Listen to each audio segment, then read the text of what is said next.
Hi welcome back. ഞാനിന്ന് വന്നിരിക്കുന്നത് biscuit കൊണ്ടുള്ള ഐസ്ക്രീമിൻ്റെ റെസിപ്പി ആയിട്ടാണ്. കുറച്ച് ചേരുവകൾ മാത്രം മതി, എളുപ്പത്തിൽ തയ്യാറാക്കി എടുക്കുകയും ചെയ്യാം, നല്ല ടേസ്റ്റുമാണ്. അപ്പോൾ നമുക്ക് റെസിപ്പി എങ്ങനെയാണെന്ന് നോക്കാം. ഞാനിവിടെ 5 ക്രീം ബിസ്ക്കറ്റാണ് എടുത്തിരിക്കുന്നത്. ക്രീം ബിസ്ക്കറ്റ് തന്നെ വേണമെന്നില്ല, ഏത് ബിസ്ക്കറ്റ് വേണമെങ്കിലും എടുക്കാം. പാർലേജ് പോലുള്ള ബിസ്ക്കറ്റ് എടുത്താലും കുഴപ്പമൊന്നുമില്ല. ക്രീം ബിസ്ക്കറ്റാണ് എടുക്കുന്നതെങ്കിൽ 5 എണ്ണം എടുക്കുക. ക്രീം ഇല്ലാത്ത ബിസ്ക്കറ്റ് ആണെങ്കിൽ ഒരു 10 എണ്ണം എടുക്കുക. ഏത് ബ്രാൻഡിൻ്റെ ബിസ്ക്കറ്റ് വേണമെങ്കിലും എടുക്കാം. ഇനി ക്രീം ബിസ്ക്കറ്റാണ് എടുക്കുന്നതെങ്കിൽ അകത്തുള്ള ക്രീം നമുക്ക് ഇളക്കി വേറൊരു പാത്രത്തിലോട്ട് മാറ്റി വയ്ക്കാം.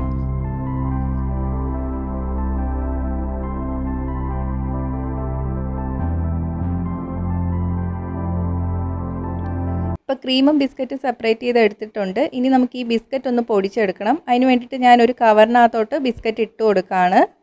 ഏതെങ്കിലും ഒരു കട്ടിയുള്ള കവർ എടുത്താൽ മതി. ഇനി നമുക്കിതൊന്ന് പൊടിച്ചെടുക്കണം. അതിന് വേണ്ടിയിട്ട് ചപ്പാത്തി പരത്തുന്ന തടിയില്ലേ, അതുകൊണ്ടൊന്ന് അടിച്ചു കൊടുക്കുകയാണ്. മിക്സിയിലിട്ടിട്ട് പൊടിച്ചെടുക്കേണ്ട ആവശ്യമൊന്നുമില്ല. മിക്സിയിലിട്ട് പൊടിച്ചാൽ നല്ല നൈസായിട്ട് പൊടിഞ്ഞു പോകും. നമുക്ക് ചെറിയ ചെറിയ തരികളായിട്ട് കിടക്കണം. അതിന് വേണ്ടിയിട്ടാണ് ഇങ്ങനെ ചെയ്യുന്നത്. ഇപ്പോൾ പൊടിച്ചെടുത്തിട്ടുണ്ട്. ഇത് നമുക്ക് മാറ്റി വയ്ക്കാം. ഇനി നമുക്ക് വിപ്പിംഗ് ക്രീം ബീറ്റ് ചെയ്തെടുക്കണം. ബീറ്റ് ചെയ്യാനുള്ള പാത്രവും ആ ബീറ്ററിൻ്റെ പാർട്ടും ഫ്രീസറിൽ 2 മണിക്കൂർ വെച്ചിട്ട് തണുപ്പിച്ചെടുത്തതാണ്.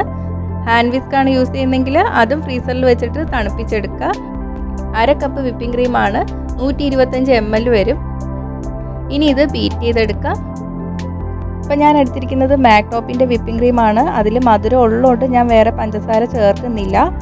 മധുരമില്ലാത്ത വിപ്പിംഗ് ക്രീം ആണെങ്കിൽ 1 ടേബിൾ സ്പൂൺ പഞ്ചസാര വരെ ചേർത്ത് കൊടുക്കാം. ബീറ്ററാണ് യൂസ് ചെയ്യുന്നതെങ്കിൽ ലോ സ്പീഡിലിട്ടിട്ട് ബീറ്റ് ചെയ്തെടുത്താൽ മതി.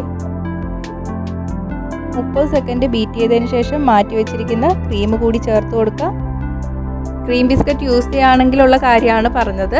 ഇനി ഇത് 5 മിനിറ്റ് ലോ സ്പീഡിലിട്ടിട്ട് ബീറ്റ് ചെയ്ത് കൊടുക്കാം. 5 മിനിറ്റ് കഴിഞ്ഞിട്ടുണ്ട്. ഇനി നമുക്ക് ഇതിലോട്ട് പൊടിച്ചു വെച്ചിരിക്കുന്ന ബിസ്ക്കറ്റ് കൂടി ചേർത്ത് കൊടുക്കാം. 1 മിനിറ്റ് ഒന്ന് നന്നായിട്ട് ബീറ്റ് ചെയ്യാം. ഇനി ഇത് നമുക്ക് ഫ്രീസറിലോട്ട് വെച്ച് കൊടുക്കണം. അപ്പം നിങ്ങൾ ബീറ്റ് ചെയ്ത പാത്രം ഫ്രീസറിൽ വയ്ക്കാൻ പറ്റുമെങ്കിൽ ആ പാത്രത്തിൽ തന്നെ വെച്ചാൽ മതി.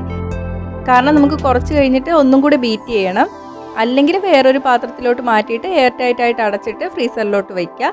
ഞാനിപ്പോൾ ക്ലിംഗ് പേപ്പർ വെച്ചിട്ട് കവർ ചെയ്തിട്ട് ഫ്രീസറിലോട്ട് വെച്ച് കൊടുക്കുകയാണ്. 2 മണിക്കൂർ കഴിയുമ്പോൾ നമുക്ക് എടുത്തിട്ട് ഒന്നും കൂടെ ബീറ്റ് ചെയ്യണം. ഇപ്പോൾ 2 മണിക്കൂർ കഴിഞ്ഞിട്ടുണ്ട്. ഒന്നുകൂടി ഒന്ന് ബീറ്റ് ചെയ്തെടുക്കാം. 1 മിനിറ്റ് നന്നായിട്ട് ബീറ്റ് ചെയ്യാം. നന്നായിട്ട് ബീറ്റ് ചെയ്തിട്ടുണ്ട്.